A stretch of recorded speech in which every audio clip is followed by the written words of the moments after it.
وقال تعالى في مقام آخر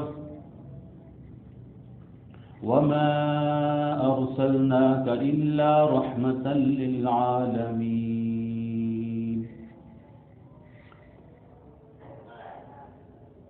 تمام قسم کی تعریفات عبادات ایک اللہ وحدہ لا شریک کے لیے، انگنت لاتعداد درود و سلام ہوں امام الانبیاء رحمت للعالمین صلی اللہ علیہ وسلم کے ذات گرامی پر۔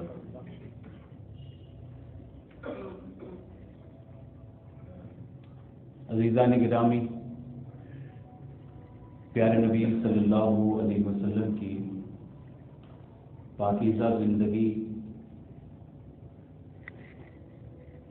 حالات و واقعات کا تاریخی اور تربیتی سلسلہ جاری و ساری ہے۔ اللہ کا شکر ہے کہ اللہ رب العزت نے ہمیں پیارے نبی صلی اللہ علیہ وسلم کی مبارک زندگی کے یہ مبارک لمحات بیان کرنے کا موقع فرمایا۔ اللہ رب العزت سے دعا ہے کہ اللہ تعالی ہمیں اسے پایہ تکمیل تک پہنچانے کی توفیق عطا فرمائے، اور صرف سننے نہ بلکہ سننے کے ساتھ ساتھ سمجھنے، پیارے نبی صلی اللہ علیہ وسلم کی حیات طیبہ کے روشن گوشوں کو اپنی زندگی کے اندر لاگو کرنے، آپ کی سنتوں سے محبت کرنے، آپ کے طور طریقے لیل و نہار شب و روز کو جاننے سمجھنے اور اس سے اپنی زندگی کے اندھیروں کو دور کرنے کی توفیق عطا فرمائے۔ پیارے نبی صلی اللہ علیہ وسلم کی نبوی زندگی کے 10ویں سال کا تذکرہ آپ نے سماعت فرمایا کہ طائف سے جب واپس آئے تو پیارے نبی صلی اللہ علیہ وسلم اپنی ہر قسم کی کوشش کر چکے تھے۔ ایک مرتبہ کسی نے آپ کو بلایا، خود دعوت دی کہ بیت اللہ کے اندر مشرکین کے بڑے بڑے سارے ہی افراد جمع ہیں، ان کا کوئی میٹنگ ہے اور آپ کو بلایا جا رہا ہے۔ تو پیارے نبی صلی اللہ علیہ وسلم بڑی خوشی سے گئے، کیونکہ اس سے پہلے کبھی انہوں نے کبھی اس طرح بلایا نہیں تھا۔ آپ ان کے پاس جاتے تھے، منت و سماجت کرتے تھے، ایک ایک فرد سے الگ الگ ملاقات کر لی، ایک ایک بندے کو اجتماعی اور انفرادی طور پر توحید کی دعوت دے دی، سب کچھ کر لیا، لیکن اس مرتبہ تو انہوں نے خود بلایا۔ تو آپ صلی اللہ علیہ وسلم سمجھے کہ کوئی خوشی کی بات ہے، ہو سکتا ہے کہ یہ دعوت اسلام کو قبول کر لیں۔ آپ بہت ہی زیادہ چاہتے تھے، بہت ہی زیادہ خواہش مند تھے، اور اس خواہش کے اندر آپ نے اپنے آپ کو تھکا دیا تھا کہ کاش یہ لوگ اسلام قبول کر لیں۔ اس بات کا تذکرہ پیارے نبی صلی اللہ علیہ وسلم کی اس عمل کا تذکرہ کہ آپ ان کے پیچھے پیچھے ہلکان ہو گئے ہیں، اللہ رب العزت نے بھی قرآن پاک میں فرمایا فَلَعَلَّكَ بَاخِعٌ نَفْسَكَ عَلَىٰ آثَارِهِمْ إِن لَّمْ يُؤْمِنُوا بِهَٰذَا الْحَدِيثِ آسَفًا۔ آپ غم کر کے کہ یہ لوگ کیوں نہیں مان لاتے، اس غم کے اندر اپنے آپ کو ہلکان کرے بیٹھے ہیں۔ ایسا نہ ہو کہ آپ اس غم میں اپنے آپ کو ہلاک کر لیں۔ فَلَعَلَّكَ بَاخِعٌ نَفْسَكَ، اے حبیب صلی اللہ علیہ وسلم، آپ اس فکر کے اندر اپنے آپ کو ہلاک نہ کر لیں کہ یہ کیوں نہیں ایمان لے کر، اسی لیے آپ جلدی تشریف لے کر آئیں۔ لیکن وہاں ایک عجیب و غریب انہوں نے مطالبہ کیا، وہ مطالبہ میں آپ کے سامنے بیان کر دیتا ہوں۔ کہنے لگے کہ آپ ہمیں آج تک جو تعلیمات دیتے رہے ہیں، جو قرآن سناتے رہے ہیں، اس میں نبیوں کے بڑے بڑے معجزوں کا ذکر ہے۔ صالح علیہ السلام نے اپنی قوم والوں کے مطالبے پر اونٹنی لے کر آئے. موسیٰ علیہ السلام ان کے پاس ہمہ وقت لاٹھی ہوتی تھی. عیسیٰ علیہ السلام مردوں کو زندہ کیا کرتے تھے، یہ ان کا معجزہ تھا. آپ بھی ہمارے پاس اسی قسم کی کوئی نشانی لے کر آئے، کوئی بڑا معجزہ لے کر آئے. وہ یہ سمجھتے تھے کہ معجزات کو پیش کرنا ہر وقت کوئی نہ کوئی ایسی بڑی حیران کن چیز، معجزہ کہتے ہی اسے ہیں جو عقل میں نہ آئے، جو سمجھ میں نہ آئے، جس سے انسان عاجز ہو جائے، وہ معجزہ ہوتا ہے. وہ یہ سمجھتے تھے کہ یہ نبی ہر وقت معجزے جیب میں لے کر پھرتے ہیں، ہر وقت ان کے پاس معجزہ ہوتا ہے. حالانکہ ایسا نہیں ہوتا. معجزہ تو اللہ رب العزت کی کمال قدرت کی نشانی ہوتی ہے. اللہ رب العزت جب چاہے، جس نبی کو چاہے، کوئی معجزہ عطا فرما دیتا ہے. آج کل کے ہم مسلمانوں کی، عوام الناس کی یہی حالت ہوتی ہے. وہ یہی سمجھتے ہیں کہ اللہ کے ولی، پیر، فقیر ہمہ وقت ایسی عجیب و غریب قسم کی کرامات اور شعبدے بازیاں کرنے پر طاقت رکھتے ہیں، حالانکہ طاقت کوئی بھی نہیں رکھتا. اسی طرح یہ بھی کہتے تھے کہ نبی تو ہر وقت معجزہ کر سکتا ہے. پھر سورہ اسراء کے اندر تفصیل سے اللہ رب العزت نے ان کے مطالبے کو پیش کیا. کہنے لگے وقالوا لن نؤمن لك، ہم آپ پر اس وقت تک ایمان نہیں لائیں گے حتی تفجر لنا من الارض ينبوعا، آپ ابھی یہاں سے پانی کا چشمہ نکالیں. او تکون لك جنۃ من نخیل وعنب، ایسے کریں، آپ اللہ سے دعا کریں، یہاں پر آپ کے دائیں طرف ایک کھجوروں کا باغات بن جائیں اور بائیں طرف انگوروں کے باغات بن جائیں. پھر فتفجر الانہار خلالها تفجیرا، اور دونوں باغوں کے بیچ میں نہر بنائیں. اور تسقط السماء کما زعمت علینا کسفا، آپ کہتے ہیں کہ اللہ کا عذاب آ سکتا ہے، آپ ابھی آسمان کو ہمارے اوپر گرا دیں. او تأتی باللہ والملائکۃ قبیلا، فرشتوں کو ہمارے روبرو حاضر کر کے دکھا دیں. او یکون لک بیت من زخرف او ترقی فی السماء، عجیب و غریب قسم کی بات ہے. آپ کا گھر تو چھوٹا سا ایک کمرہ ہے مٹی کا بنا ہوا، آپ سونے چاندی کا محل اللہ رب العزت سے مانگیں، یا ہمارے سامنے ابھی آسمان کے اوپر چڑھ کر دکھا دیں. پھر وَلَن نُؤْمِنَ لِرُقِيِّكَ، ہم آپ کے آسمان پر چڑھنا نہیں مانیں گے حَتَّى تُنَزِّلَ عَلَيْنَا كِتَابًا نَقْرَأُ، آپ آسمان پہ جائیں اور واپسی میں ایک کتاب لے کر آئیں، اس کتاب کو ہمارے سامنے پیش کر کے دکھائیں. یہ ان کے مطالبے ہیں. قرآن کریم میں اللہ رب العزت نے پورے کے پورے ان کی باتوں کو ذکر کیا. عجیب و غریب قسم کی باتیں. اور پھر وَأَقْسَمُوا بِاللَّهِ جَهْدَ أَيْمَانِهِمْ، قسمیں بھی کھائیں کہ ہم قسم کھاتے ہیں اللہ کی، آپ کوئی ہمیں نشانی ابھی دکھائیں، ہم ابھی ایمان لے آئیں گے. یہ ایک ایسا شش و پنج میں کر دینے والا مطالبہ تھا. مقصد ایمان لانا نہیں تھا، یہ اللہ رب العزت نے فرما دیا، بعد میں بتا دیا کہ ان کا مقصد ایمان لانا نہیں ہے، ان کا مقصد فتنہ پرستی ہے. بس ان کا مقصد فتنے کو پھیلانا ہے، ان کا مقصد ایمان لانا نہیں ہے. یہ عام عوام الناس کے سامنے آپ کو بے بس ظاہر کرنا ان کا مقصد تھا کہ ہم کھڑے 5-6 الگ قسم کی باتیں کریں گے کہ آسمان سے یہ ہو جائے، گھر سونے کا بن جائے، یہاں باغ بن جائے، یہاں نہریں نکلیں. نہ پورا کر سکے تو ہم کہیں گے کہ جی آپ تو نبی نہیں. اس سے پہلے جتنے نبی آئے تھے ان کی قوم والوں نے مطالبہ کیا اور ان کے معجزے تو پورے ہوتے تھے. اس پر جبرائیل علیہ السلام تشریف لائے اور آپ کو 2 باتوں کا اختیار دیا گیا.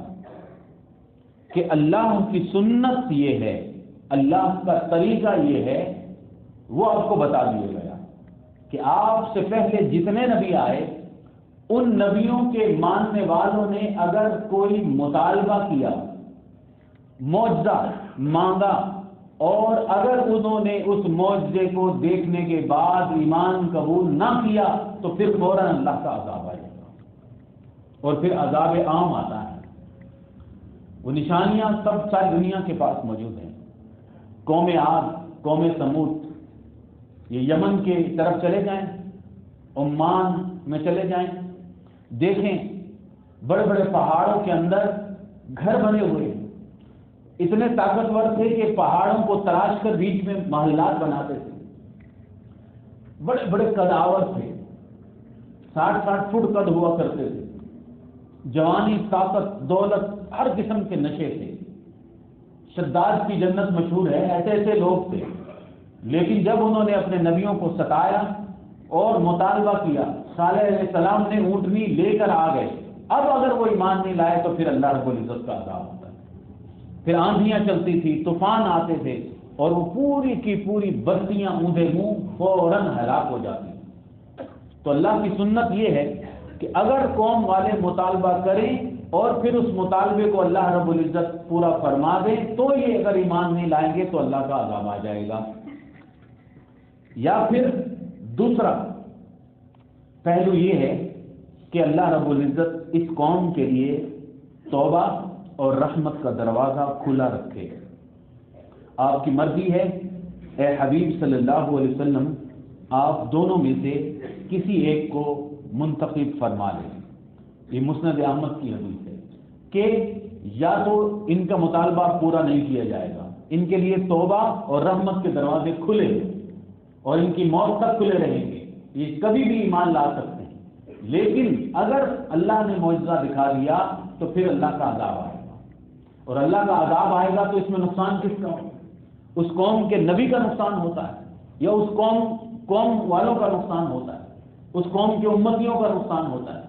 تو پیارے نبی صلی اللہ علیہ وسلم نے ان کی چبھتی باتیں، ان کے طعنے برداشت کر لیے اور فرمایا کہ نہیں، مجھے اپنی امت کا اس قسم کا نقصان قبول نہیں ہے۔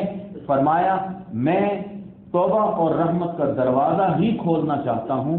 اسی بات کو اللہ رب العزت نے سورہ اسراء میں اس طرح فرمایا، قل سبحان ربی هل كنت الا بشر رسولا، کہ نہیں اے اللہ تو پاک ہے، میں تو ایک اللہ کا بندہ ہوں، اللہ کا رسول ہوں، مجھے اس قسم کا مطالبہ منظور نہیں ہے کہ ان قوم والوں کے اوپر اللہ کا عذاب آ جائے۔ مطلب یہ ہے کہ آپ نے اپنی قوم والوں کو بتایا کہ اللہ نے اپنے نبی کو میں انسان ہوں، بشر رسولا، میں انسان ہوں اور اللہ کا پیغمبر ہوں، میں کوئی یہاں پر بڑے بڑے معجزے کرنے پر قادر نہیں ہوں، مطلب یہ اللہ نہیں ہوں میں کہ جو چاہو کہتا چلا جاؤں اور ہوتا چلا جائے، یہ نہیں ہوں میں، بس میں تو عام انسان ہوں اور میں تو اللہ کا رسول ہوں۔ بس میرے اور تمہارے درمیان فرق یہ ہے کہ میرے پاس اللہ کی وحی آتی ہے، اللہ کا پیغام میرے پاس نازل ہوتا ہے اور تمہارے پاس نازل نہیں ہوتا۔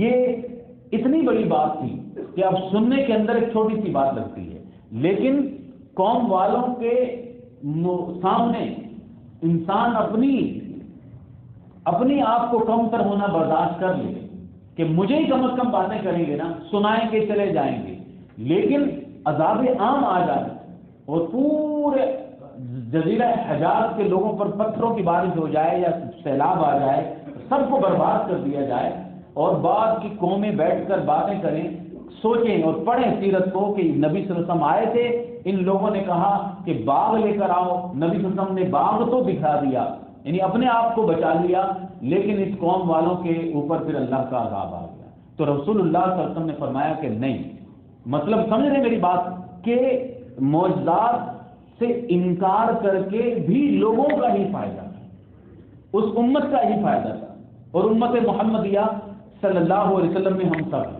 ہم سب کے لیے اس میں رحمت تھی، اور نبی کریم صلی اللہ علیہ وسلم کا ہر عمل امت کے لیے رحمت ہی رہنا تھا۔ آپ نے فرمایا کہ نہیں، ابھی کوئی معجزہ ان کے مطالبے پر نہیں لے کر آنا۔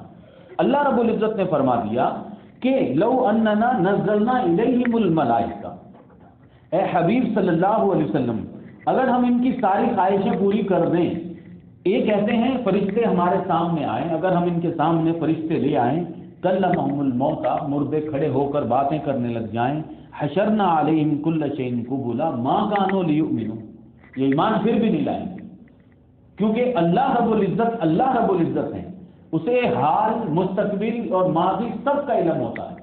آپ ان کی حالتوں سے واقف تھے، اللہ رب العزت ان کے مستقبل سے بھی واقف تھے، تو آپ نے اپنے حبیب کو بتایا کہ یہ ایمان نہیں لے کر آئیں گے، یہ کوئی خلوص دل کے ساتھ مطالبہ لے کر نہیں آئے، یہ تو ایک فتنہ برپا کرنے کے لیے آئے تھے۔ آپ ان کو بتا دیجئے کہ ان میں وہی ایمان لائیں گے الا ان یشاء اللہ ولکن اکثرهم یجہلون، ان میں سے اکثر لوگ جاہل ہیں، ان کو پتہ نہیں ہے کہ اللہ رب العزت جب معجزے دکھاتا ہے تو پھر اللہ رب العزت کا عذاب بھی آتا ہے۔ فرمایا ولو ان قرآنا سیرت به الجبال او قطعت به الارض او کلم به الموتى، کہ اگر پہاڑوں کو ریزہ ریزہ کر دیا جائے، مردے باتیں کرنے لگ جائیں، بل للہ الامر جمیعا افلم ییأس الذین آمنوا ان لو یشاء اللہ لہدی الناس جمیعا، اللہ رب العزت کی یہ سنت ہے، طریقہ ہے کہ اللہ رب العزت جسے چاہتا ہے ہدایت عطا فرماتا ہے، جسے چاہتا ہے ہدایت نہیں عطا فرماتا۔ اللہ رب العزت کی یہ سنت ہے کہ جب کوئی قوم ایک خاص مطالبہ کرے، نام لے کر کہے، جیسے کہ عیسیٰ علیہ السلام کی قوم نے کہا تھا کہ ہمیں آسمان سے دسترخوان لے کر آؤ، کھانا ہو اس کے اوپر، جیسا کہ ایک خاص اونٹنی کہا اسی پہاڑ سے اونٹنی نکالو، صالح علیہ السلام کی قوم نے کہا۔ اب وہ خاص معجزہ پھر نشانی اللہ دکھا دے، پھر بھی اگر یہ ایمان نہ لائیں تو اس کے بعد پھر اللہ رب العزت کی ہلاکت اور عذاب آتی ہے۔ اللہ کی سنت میں تبدیلی نہیں ہوئی، لہذا یہ قوم اب تک کی جتنی نشانیاں دیکھ چکی ہے اور ایمان نہیں لائی، اس کے بعد پھر عذاب آئے گا۔ آپ دیکھیں یہاں پر ہمارے لیے کتنی باتیں ہیں ہمارے سمجھنے کے لیے۔ ایک بات یہ ہے کہ اگر کوئی ایسا زندگی میں مرحلہ آ جائے جس کے اندر انسان کو اپنے آپ کو اگر کمزور عاجز بھی کہنا پڑے تو کہہ دیں، هل كنت الا بشر رسولا، میں تو بھائی ایک انسان ہوں اور میں تو رسول ہوں اللہ کا، میں اتنے بڑے بڑے معجزے نہیں لا سکتا۔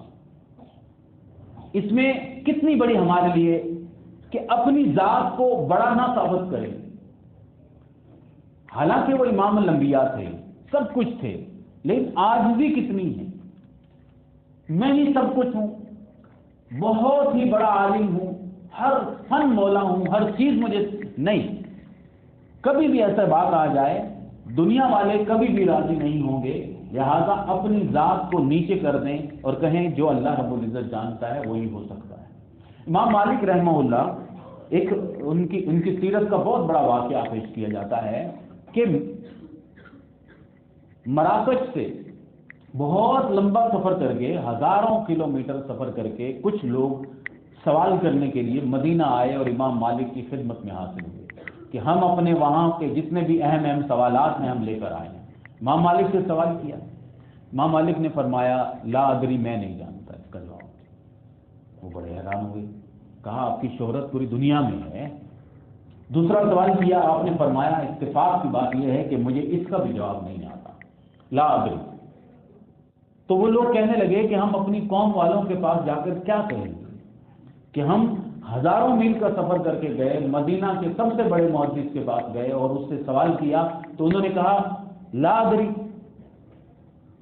تو امام مالک نے فرمایا کہ ہاں تم جا کر اپنی قوم والوں کو کہنا کہ امام مالک نے کہا ہے میں نہیں جانتا، مطلب واقعی مجھے اس کا جواب نہیں آتا، میں اپنی طرف سے کیسے جھوٹ بول سکتا ہوں، یہ کیسے تمہیں مطمئن کرنے کے لیے کہ آپ میرے بارے میں کیا سوچو گے میں اپنی طرف سے کوئی جواب دے دوں، نہیں کہہ سکتا۔ یہ انہوں نے جو سیرتیں اخذ کی ہیں نبی کریم صلی اللہ علیہ وسلم کی سیرتوں سے اخذ کی کہ مجھے اگر آپ کچھ کہنا ہے کہہ دو، لیکن حقیقت یہ ہے، سچائی یہ ہے کہ میں صرف اللہ کا رسول ہوں، اور میں اللہ کا رسول بھی ہوں اور انسان بھی ہوں، میں فرشتہ نہیں ہوں۔ تو اس بات سے آپ نے اپنے عمل سے امت کے لیے رحمت کے دروازوں کو کھولے رکھا۔ بعد میں اللہ رب العزت نے اپنی سنت کے مطابق کہ قوم والوں کا مطالبہ نہیں، اگر قوم والے کہتے کہ ایسا ہو جائے اور وہ ہو جائے تو ان کے اوپر پھر عذاب آتا ہے. پھر اللہ رب العزت نے خود ہی بلا مانگے بغیر کوئی نام لیے ایک معجزہ ان کو عطا فرمایا. آخر کار وہ کہنے لگے کچھ بھی کر کے دکھائیں. یعنی ہم ایک خاص کام کا نام نہیں لے رہے, کچھ بھی ہو جائے. آپ اللہ کے نبی ہیں. پیارے نبی صلی اللہ علیہ وسلم نے اللہ تعالیٰ سے دعا کی. اللہ اکبر. اللہ نے یہ نشانی دکھائی کہ رسول اللہ صلی اللہ علیہ وسلم کو کہا گیا کہ چاند کی طرف اشارہ کیجیے. آپ نے اشارہ کیا اور چاند ان کے سامنے حقیقی طور پر دو ٹکڑے ہو کر ان کو نظر آنے لگا. اور یہ نشانی کافی عرصے تک رہی. ایسا نہیں ہے کہ ایک منٹ کے لیے انہوں نے دیکھا اور پھر اس کے بعد غائب ہو گئی. نہیں, کافی دیر تک ان کو یہ چاند دو ٹکڑے نظر آتا رہا. مکہ کی وادی میں جو پہاڑ ابو قبیس ہے, ایک طرف ایک چاند کا ٹکڑا اور ایک طرف دوسری چاند کا ٹکڑا نظر آنے لگا. اب کتنی بڑی نشانی ہے, اور یہ ایسی نشانی ہے کہ جس میں کسی کو یہ نہیں کہنے کی ضرورت پڑے گی کہ مجھے تو نظر نہیں ہے. ہر گھر میں ہر شخص دیکھ سکتا تھا. پھر بھی رسول اللہ صلی اللہ علیہ وسلم نے فرمایا کہ لوگوں گواہ رہنا. یہ حدیث صحیح بخاری میں 10-15 جگہ پر آپ نے فرمایا لوگوں گواہ رہنا, لوگوں گواہ رہنا. اتنی بڑی واضح اور طویل دورانی تک یہ نشانی قریش نے دیکھی تو ان کے ہاتھوں کے طوطے اڑ گئے. وہ بھونچکا رہ گئے. حیرانی اور پریشانی کے عالم میں کہنے لگے کہ اس شخص نے ہمارے اوپر جادو کر دیا. اب آپ سمجھ آ گئی ہوگی کہ اس سے پہلے جتنی بھی نشانیاں مانگ رہے تھے وہ ایمان لانے کے لیے نہیں مانگ رہے, وہ تصدیق قلبی کے لیے نہیں مانگ رہے. وہ تو صرف آپ کو بے بس لاچار ثابت کرنے کے لیے کہ یہ نبی نہیں ہے, اور صرف لوگوں کو دکھانے کے لیے فتنہ برپا کر رہے, ایک فتنہ برپا کرنا, اور کوئی ان کا مقصد نہیں ہوتا. مجھے یاد آیا ہماری زندگی کے اندر بھی اس قسم کے بے شمار لوگ پیش آتے ہیں. یہ میں کبھی کسی کا نام نہیں لیتا اور کسی کی طرف ہٹ نہیں کرتا, لیکن بہت سارے لوگ کبھی سوال بھیج دیتے ہیں. نماز کا ایک طریقہ کچھ بھی ایک بات لے آتے ہیں. تم کہتے ہو نا کہ دیکھو نماز تو ساری قرآن و حدیث سے ثابت ہوتی ہے, ہمیں یہ بات ثابت کر کے دکھاؤ. اس کے اندر ان کا مقصد کیا ہوتا ہے کہ اگر یہ حدیث میں مل گئی کیا وہ عمل شروع کر دیں گے؟ تو میں اکثر یہ جواب دیتا ہوں کہ بھائی اس کے علاوہ 99% نماز کی باتیں حدیث سے ملتی ہیں. ہاں جی ملتی ہیں, بھائی اس پر تو عمل کرو. جو حدیث میں ملتا ہے اس پر تو عمل شروع کر دو نا. باقی بعد میں دیکھیں گے, جیسے جیسے ملتا جائے گا حدیث میں ہم عمل کرتے چلے جائیں, تو پھر آپ واپسی کا سفر دیکھیں. کیونکہ عمل تو کرنا ہی نہیں تھا نا, میں نے کچھ چاہتا ہی نہیں تھا. میں تو صرف اس کو آج ہی ثابت کرنا چاہتا تھا کہ یہ لوگ جو صبح شام قرآن و حدیث کی باتیں کرتے ہیں, یہ بات ہمیں ثابت کر کے دکھا. کوئی بھی دنیا کا ایک مسئلہ لے آئیں گے تو بھائی آج تک جتنے ثابت ہو چکے ہیں کیا اس پر ہمارا عمل ہے؟ اگر اس پر بھی نہیں ہے تو اس کو دکھانے کا کیا فائدہ؟ اس کو دکھانے کا کیا فائدہ؟ اس کا مقصد تو عمل ہے ہی نہیں. یعنی اللہ سے اور اس کے رسول سے محبت تو ہے ہی نہیں, صرف فتنہ برپا کرنا مقصد ہے. اور ایسے فتنہ برپا کرنے والے دنیا میں جگہ جگہ ملتے چلے جائیں. پیارے نبی صلی اللہ علیہ وسلم نے چاند کے 2 ٹکڑے دکھا دیے, یہ معجزہ شق قمر ہے. کہنے لگے اس نے ہم پر جادو کر دیا. ایک شخص نے کہا کہ ہم پر جادو کر دیا, ہم سب یہاں موجود ہیں, ہمیں یہ 2 ٹکڑے چاند نظر آ رہا ہے, رک جاؤ, ہم آنے والے مسافروں سے پوچھیں جو کل آئیں گے, جو پرسوں آئیں گے, دور دراز کے لوگ آئیں گے نا سفر کر کے, ان کو بھی اگر یہ چاند ایسے ہی نظر آیا ہوگا تو اس کا مطلب یہ ہے کہ یہ جادو ساری دنیا پہ تو نہیں چلے گا نا. جادو ایک ہی جگہ پر ہوتا ہے نا, اسی مقام پر ہوتا ہے. پھر انہوں نے بعد میں آنے والے مسافروں سے پوچھتے رہے اور ہر مسافر یہ کہتا تھا کہ ہاں ہم نے بھی یہ چاند 2 ٹکڑے دیکھا, ایمان پھر بھی نہیں دیکھا. اتنا بڑا واقعہ دکھانے کے بعد اللہ رب العزت نے پیارے نبی صلی اللہ علیہ وسلم کے لیے ایک اور بہت بڑا معجزہ پیش کر دیا. یہ معجزہ بھی ہے رسول اللہ صلی اللہ علیہ وسلم کے لیے, آپ کے سکون دل کے لیے بھی بہت بڑی نشانی بھی تھی, آپ کی تسلی کے لیے بھی نشانی تھی. اللہ رب العزت نے آسمانوں کے راز آپ کے سامنے کھول دیے. وہ راز عام انسانی آنکھ کو نظر نہیں آتے، لیکن اللہ رب العزت نے اپنے حبیب کو وہ مشاہدات قیامت دکھا دیے، وہ نشانیاں دکھا دی کہ اس سے آپ کا ایمان مضبوط تھا لیکن اور زیادہ پختہ ہوتا چلا گیا، اور آپ کو ابھی کچھ عرصے پہلے جو طائف کی گلیوں کے اندر ایک انتہا درجے کی آپ کو پریشانی اٹھانی پڑی اور لوگوں کی طرف سے پتھروں کی بارش پڑی، تو آپ کے دل کو سکون اور مرہم لگ گیا کہ اللہ رب العزت کی شاندار جنت، اللہ رب العزت کی طاقت، اللہ رب العزت کی قدرت اور اللہ رب العزت کے خزانے، اللہ رب العزت کی کارگزاری اور اس کی صنعت کاری کے عجیب و غریب نمونے ہیں جو صرف ہمارے اوپر اب ہم صرف ایمان بالغیب لا سکتے ہیں۔ ایسی بڑی بات دکھا دی، اور یہ معجزات اللہ رب العزت نے اپنے حبیب صلی اللہ علیہ وسلم کو وقتاً فوقتاً دیے بھی، اس کے بعد بھی کئی موقعوں پر ملے کہ آپ صلی اللہ علیہ وسلم ایک مرتبہ صحابہ کہنے لگے اللہ کے رسول پانی نہیں ہے اور نماز کا وقت ہو گیا ہے، تو آپ نے برتن کے اندر اپنا ہاتھ رکھا اور انگلیوں سے پانی کے چشمے پھوٹ پڑے، لوگوں نے جو 100 سے زیادہ تھے سب نے وضو کیا، پیا، اپنے مشکیزیں بھرے، اور صحابہ یہ بھی کہتے تھے کہ ہم کبھی کھانا کھاتے تھے تو کھانے سے لقموں سے اللہ کی حمد و ثنا کی آوازیں آیا کرتی تھی، پتھروں سے کبھی کبھی آوازیں آتی تھی کہ پیارے نبی صلی اللہ علیہ وسلم پر درود و سلام پڑھتے تھے۔ یہ گاہے بگاہے دیکھے جانے والے معجزے تھے، اور پھر مدینہ کے اندر بہت بعد میں مسجد نبوی کے اندر تو بہت بڑا سب نے آنکھوں سے سنا، سب نے سنا کہ آپ صلی اللہ علیہ وسلم ایک کھجور کی چھوٹی سی مسجد تھی پتوں کی، اور ایک کھجور کے تنے کو ٹیک لگایا کرتے تھے، اور اس ٹیک لگا کر آپ خطبہ دیا کرتے تھے، زمین پہ کھڑے ہوتے تھے۔ کچھ عرصے کے بعد ایک اللہ کے بندے نے اس طرح لکڑی کا ممبر بنا دیا کہ آپ اس ممبر پر کھڑے ہوں، 3 سٹیپ تھے اس ممبر کے، تو آپ وہاں ممبر پر کھڑے ہو گئے، اور صحابہ کہتے ہیں کہ جیسے اونٹنی کا بچہ روتا ہے نا، چیختا ہے اور ماں کی جدائی میں روتا ہے، اس طرح اس تنے سے رونے کی آوازیں آنے لگی، اور اتنی آوازیں آئیں کہ پیارے نبی صلی اللہ علیہ وسلم نیچے اترے، اسے گلے لگایا اور وہ آہستہ آہستہ آہستہ چپ ہوتا چلا گیا، جیسا بچہ اپنی ماں کے گلے لگ کے آہستہ آہستہ چپ ہوتا چلا گیا۔ یہ معجزے نظر آتے تھے، لیکن جو اب میں بیان کرنے والا ہوں وہ بہت بڑا ہی شاندار تحفہ ہے اللہ رب العزت کا، بہت بڑا کمال ہے کہ جسمانی اور روحانی طور پر، بات سمجھ رہے میری، جسم اور روح دونوں کے ساتھ اللہ رب العزت نے آسمانوں کی سیر کروائی اپنے حبیب صلی اللہ علیہ وسلم کو۔ قرآن کریم میں فرمایا سبحان الذی اسری بعبدہ لیلا من المسجد الحرام الی المسجد الاقصی الذی بارکنا حولہ۔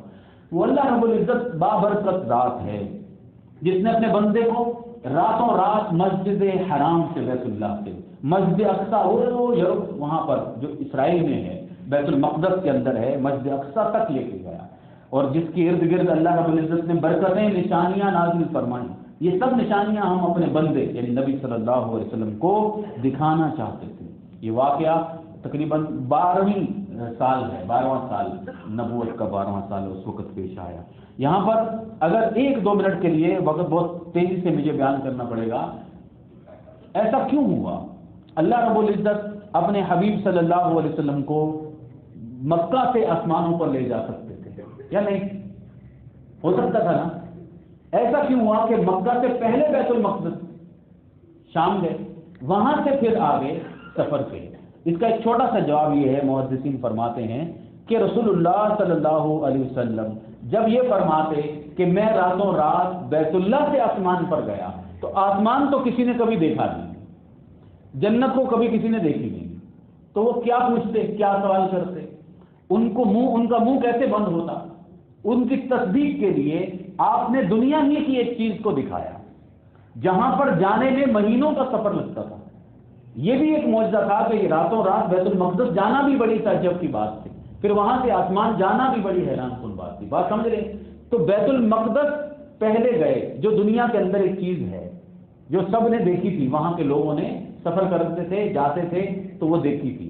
اب جب انہوں نے سوال کیے کہ بتائیں بیت المقدس کیسی ہے، وہ مسجد اقصی کیسا ہے، کتنے دروازے ہیں، کس طرح کا رنگ ہے، تو رسول اللہ صلی اللہ علیہ وسلم ان کو جواب دیتے۔ بات سمجھ رہے ہیں؟ ان کا منہ بند ہوتا چلا گیا۔ اور اگر آپ کہتے کہ میں یہاں سے آسمانوں پر گیا تو آسمانوں کے بارے میں سوال وہ کر نہیں سکتے تھے، تو دنیا کی چیز کے بارے میں سوال کرتے تھے اور آپ کو جواب ملتے چلے گئے۔ اب یہاں سے طویل حدیث ہے، تفصیل جلدی جلدی بیان کرنی پڑے گی کہ پیارے نبی صلی اللہ علیہ وسلم نے فرمایا، مختلف حدیثیں ہیں، اللہ کے اندر رات کو بیٹھا ہوا تھا، رات کا عالم تھا، فرشتے آئے اور فرشتوں نے اسی طرح سینے کو چاک کیا اور میرا مبارک دل نکال کر آب زمزم سے صاف کر کے ایمان و حکمت سے اس کے اندر دوبارہ ڈال دیا گیا۔ یہ واقعہ آپ سن چکے ہیں، بہت پہلے جب آپ بچے تھے اس وقت بھی فرشتوں نے آپ کے ساتھ اسی قسم کا عمل کیا تھا۔ جب یہ کر لیا تو جبرائیل علیہ السلام ایک جانور کو لے کر آئے جس کا نام براق تھا۔ نبی کریم صلی اللہ علیہ وسلم مسجد حرام میں بیٹھے ہوئے تھے، اللہ اکبر۔ آپ صلی اللہ علیہ وسلم جبرائیل کی میت میں ان کے ساتھ بیت المقدس چلے جاتے ہیں، جہاں پر ایک جگہ ہے جہاں تمام انبیاء اپنی سواریاں باندھا کرتے تھے، آپ نے اسی جگہ پر براق کو بھی باندھ دیا۔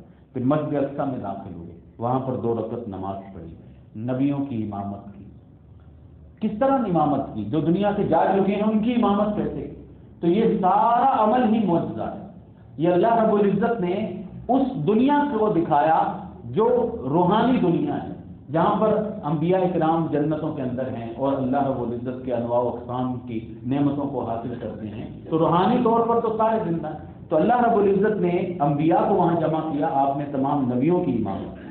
پھر حضرت جبرائیل آپ صلی اللہ علیہ وسلم کے پاس برتن لے کر آئے، ایک میں شراب، ایک میں دودھ اور ایک میں شہد تھی۔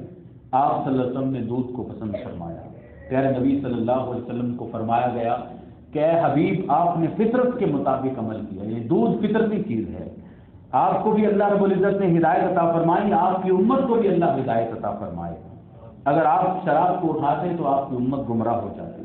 اس کے بعد بیت المقدس سے آسمان دنیا پر لے گئے، اور پہلا آسمان، جبرائیل علیہ السلام نے دروازہ کھولا، وہاں پر آدم علیہ السلام کو پایا گیا۔ آدم علیہ السلام نے آپ کو سلام کیا اور آپ نے سلام کا جواب دیا، آپ کی نبوت کا اقرار کیا گیا۔ آدم علیہ السلام کے ایک طرف روحیں تھیں، آپ جب ان روحوں کو دیکھتے تھے آدم علیہ السلام تو مسکراتے تھے، اور پھر بائیں طرف بھی روحیں تھیں، آپ جب ان روحوں کو دیکھتے تھے تو پھر آپ غمناک ہو جاتے تھے۔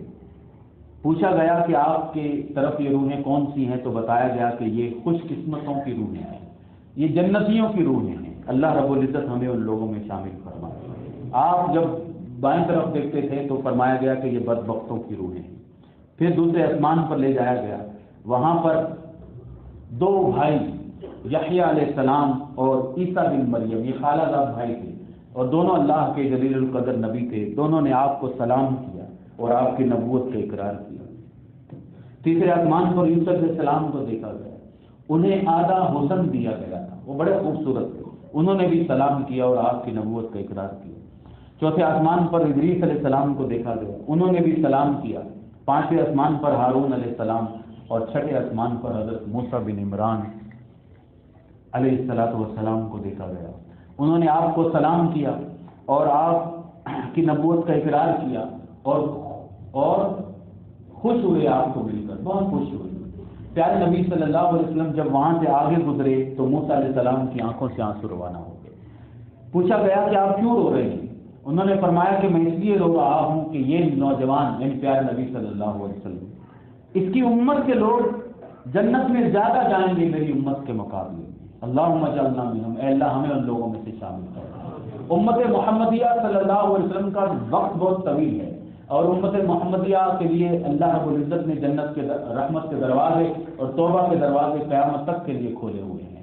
تو جتنے لوگ ایمان والے آتے چلے جائیں گے اور ایمان قبول کرتے چلے جائیں گے اور دین پر عمل کرتے چلے جائیں گے، ظاہر ہے وہ امت محمدیہ کے جنتیوں کا اضافہ ہوتا چلا جائے گا۔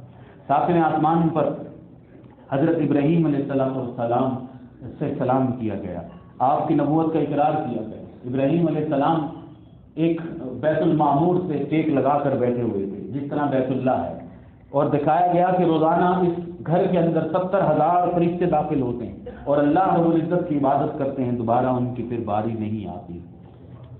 اللہ رب العزت کو ہم انسانوں کی عبادت کی پرواہ نہیں ہے، اللہ کی لاکھوں کروڑوں اربوں خربوں انگنت لاتعداد مخلوقات ہیں، ان من شیء الا یسبح بحمدہ، دنیا کا ہر چرند پرند ہر چیز اللہ کی تسبیح بیان کر رہی ہے۔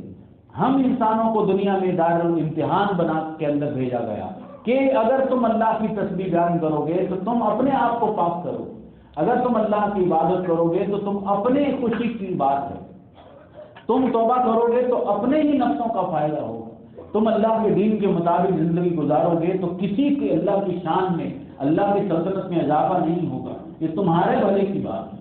تو یہ واقعہ اور بہت طویل ہے لیکن پورا میں بیان نہیں کر سکتا، انشاءاللہ آئندہ جمعہ بیان کیا جائے گا۔ دعا کریں کہ اللہ رب العزت ہمیں سمجھنے اور عمل کرنے کی توفیق عطا فرمائے۔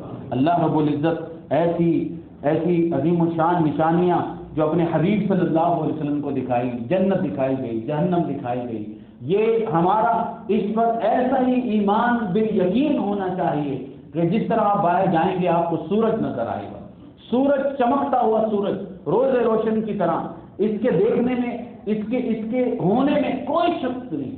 اسی طرح ہمارا ایمان ہے، اسی طرح ہمارا ایمان ہے کہ اللہ رب العزت کی جنت ہے، جہنم ہے، آخرت ہے، مرنے کے بعد اٹھنا ہے، اللہ کے سامنے جانا ہے، اور اللہ رب العزت کے دربار میں کھڑے ہو کر ایک ایک شخص نے اپنی زندگی کا حساب و کتاب دینا ہے۔ اسی زندگی کی فکر کے لیے یہ دنیا ہے اور اس دنیا کی عبادت ہے۔ اس دنیا میں اللہ رب العزت نے توبہ کا دروازہ کھولا ہوا ہے۔ اللہ رب العزت کی لاکھوں کروڑوں انگنت لاتعداد رحمت نازل ہوں حبیب کریم صلی اللہ علیہ وسلم پر کہ ان کے ہر عمل میں ہمارے لیے رحمت تھی، ان کی ہر دعاؤں میں اپنی امت کی فکر تھی، ان کی ہر التجاؤں میں اپنی امت کی بخشش کی فکر تھی۔ اے امتیوں، تم تو دیکھو کہ تم اپنے حبیب صلی اللہ علیہ وسلم کے لیے کون سی بات، کون سی محبت، کون سی الفت پیش کر رہے ہو، یہ کون سی دنیا میں رہتے ہو کہ جہاں ایک کالے کو اگر کالا کہہ دیا جائے تو دنیا پابندی لگا دیتی ہے کہ اس کو کالا کیوں کہا، وہ کالا ہے بیچارہ لیکن کالا کیوں کہا، اس کی عزت ہے انسان کی۔ اور حبیب کریم صلی اللہ علیہ وسلم امام الانبیاء ہے، امام الانبیاء احمد مجتبی رحمت للعالمین کی کوئی عزت نہیں ہے دنیا کے اندر۔ ان کو جو چاہے ان کے لیے منہ میں الفاظ آتے چلے جائیں اور بکواس کرتے چلے جائیں، ان کا نام کہاں کہاں پر نہیں لکھا جاتا۔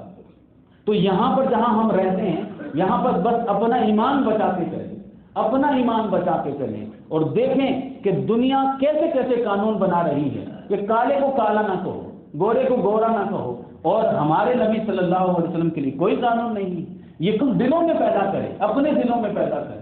یہ قانون کتابوں میں اور آئینوں میں لکھنے کی ضرورت نہیں ہوتی، یہ بندہ مومن کا ایمان اور آئین اس کے دل کے اندر ہے، اور ہمارا ایمان اور آئین قرآن اور حدیث ہے۔ ہماری محبتیں، ہماری الفتیں اسی کے ساتھ ہیں، اور یہ ہماری مرد دم تک انشاءاللہ ایسے ہی ہوتی رہیں گی۔ اور اپنی بچوں کو سمجھائیں کہ دنیا والوں نے کیسے کیسے قانون بنائے اور ہمارے نبی صلی اللہ علیہ وسلم کے لیے ان قانونوں کی کوئی ضرورت نہیں، ان آئینوں کی ضرورت نہیں ہے، اس کے لیے ہماری ضرورت ہے۔ اور ہم آپ سے محبت کریں گے، اپنے آپ کو بچائیں گے، اپنے آپ کو بچائیں گے، اور قیامت کے دن رسول اللہ صلی اللہ علیہ وسلم کے شفاعت کے مستحق ٹھہریں گے۔ اللہ تعالی ہمیں سمجھنے کی توفیق عطا فرمائے۔